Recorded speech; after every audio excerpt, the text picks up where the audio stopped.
প্রস্তরে পরিণত হয়েছে। বিশ্বকর্মাকে বলে সুন্দর করে একটা কৃষ্ণ মূর্তি তৈরি করো, সুন্দর করে একটা কৃষ্ণ মূর্তি তৈরি করো।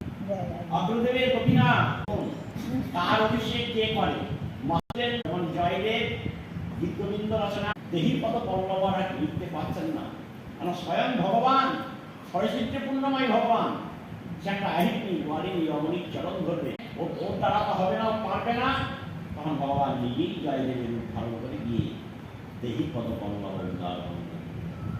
সম্পূর্ণ করে, সব দিনই হয়।